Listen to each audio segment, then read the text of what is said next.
এক কাজ করো, এই মনিকাকে আমার কাছে পাঠিয়ে দাও। শুনছি রাশিয়ার মাল নাকি ভালো হয়। এই রোজা রমজানের দিন দেখো, আমাকে একটা ভিডিও বানাইতেই হইল। নতুন এই ছাপড়ি মাতাড়ি সে কোথায় থেকে আসছে? হুম, একটা ভিডিও ভাইরাল। এখানে ওই যে পিছনের যে কাক্কা, ওনার প্রতি আবার যারা খুব সিম্পিতি গজাইছেন, তাদের উদ্দেশ্য আছে এক চামচ। ভিডিওটা বেশ কয়েকবার দেখছেন। আমি প্রথমে ভাবছি এটা কোনো প্রমোশনাল ভিডিও, কিন্তু পরবর্তী সময় জানলাম যে মনিকা কবির রাশিয়ান মডেল না, রাশিয়াতে জন্মগ্রহণ করছে। তো বাংলাদেশে এসে বাঙালি তো সুন্দর সাদা চামড়া দেখলে ভিতরে লালা ঝরে। ওই যে শফিউজের কইছিল না, লালা ঝরে, লালা ভেতরে লালা, ওই লালা কিন্তু ঝরে। যার কারণে মনিকা কবির রাতারাতি ভাইরাল বাংলাদেশে। একটু ইংলিশ বাংলা মিক্সিং করে কথা বলে। সাম্প্রতিক সময়ে রোডে বেশ কিছু ভিডিও বানায়। তো গতকালকে সম্ভবত একটা ভিডিও শ্যুট করতেছিল। তো আমরা দেখলাম যে পেছন থেকে একটা হালকা পাগল টাইপ একজন ক্যারেক্টার, তার শরীর ঘেঁষে কিন্তু স্লেজিং করে গেছে। এটাও করছে। সুন্দর দেখলে যা হয় আর কি, লালা ঝরছে। আর লালার ঠেলায় কাকা জাওনের কথা ছিল ডাইনে, যাইয়া পড়ছে বামে। তো পাগল তো পাগলই, রাস্তার লোক, তার সেন্স বেশি ভালো থাকলে তো সে সুস্থই হইতো। আমাদের অনেক আপারা বলতেছেন রাস্তাঘাটে আছে কিছু বেয়াদব আছে যারা নারীদেরকে দেখতে গা ঘেঁষে দাঁড়াইতে চায়, বাসে ভিড়ে শরীরে হাত দিতে চায়। এগুলো আছে, এগুলোর জন্ম কোথায় আমার মাঝে মাঝে নিজেরও সন্দেহ হয়। তবে যারা ইচ্ছে না কইরা, অনেক সময় পাগল মস্তিষ্ক বিকৃত একজন মানুষ, এই জন্য মনিকা গিয়ে যেভাবে মায়ের দিল, তৌহিদি জনতা কোথায় ছিল আমার সন্দেহ লাগে। তোমরা খালি কে সুন্দর বেড়ি দেখতে তোমাদের তৌহিদ ভিতর থেকে জাগে না?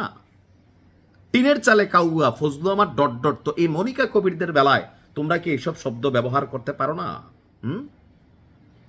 এই মেয়েটা ইদানিং সময়, আমি এদেরকে নিয়ে সহজে কথা বলি না, বেশ কয়েকটা কন্টেন্ট ভাই।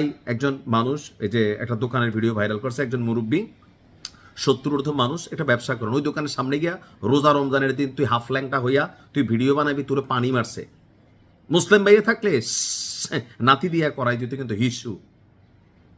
এখন এটা নিয়ে আমাদের ফেসবুকে দুইটা গ্রুপ জন্মাইছে। এক গ্রুপ মনিকা কবিরকে কি বলা হয় যে ছাপড়ি বলতেছে, অরিজিনালি কিন্তু ছাপড়ি। আপনার কি মনে হয় যে রাশিয়াতে যদি ভাত পাইতো, বাংলাদেশে আইসা ঢাকা শহরে হালো হালো হালো তোমরা ভালোবাসো এইসব ডায়লগ মারাইতো? এগুলো বাংলাদেশে হয়। চামড়া সাদা হইলে আর সুন্দর করে একটু কথা কইলে এই দেশে সোশ্যাল মিডিয়াতে রাতারাতি জনপ্রিয়তা পাওয়া যায়। তো এখন এই মেয়ে তার লাইফস্টাইল ফ্যাশন সংক্রান্ত যে ভিডিওগুলো বানায়, অধিকাংশই হচ্ছে আপনার বিতর্কিত। অর্থাৎ একটা ভেজালে গিয়া মানুষের পায়ে পা দিয়া পুরুষদের চরিত্র সে সামনে আনার চেষ্টা করতেছে। বাবা তুই সুশীল ক্লাসে যা, তুই রাস্তাঘাটে বন্ড ফকির, তারপরে হচ্ছে কি রাস্তার ফুটপাতের ব্যবসায়ী মালখোর, ওদের কাছে গিয়া মানে কি বুঝাইতে চায়? আর আমাদের নারীবাদী এক গ্রুপ আছে এই মনিকা কবিরের পালিত, এরা এসে ফেসবুকে গরম। ওইটা দেখলা না মনিকা কবিরের গায়ে যে ঘেঁষে গেল, বা এটা তো সুস্থ লোক না। সুস্থ লোক হইলে আমরা প্রতিবাদ করতাম, কিন্তু ওই লোকটা যেভাবে মারলো, এটা কি আসলে উচিত হইল? তৌহিদি জনতাকে মনিকা কবিরের জন্য দৃষ্টি আকর্ষণ করছি, বেশি কিছু করা যাবে না। আপনারা আটকাইয়া সেফাতুল্লাহ সেফুদের কাছে পাঠাই দিবেন। ওনার আবার একটা শেফার্ড জার্মানি ডগ আছে, অনেকদিন নাকি এটা অপশন আছে, পাঠাই দিয়েন। আমি সরি, রমজানের দিন আসলে এই ধরনের ডায়লগ দিতে হইলো, কিন্তু কিছু করার নাই। এটা বাংলাদেশ, এখানে এগুলাই চলে। আসসালামু আলাইকুম।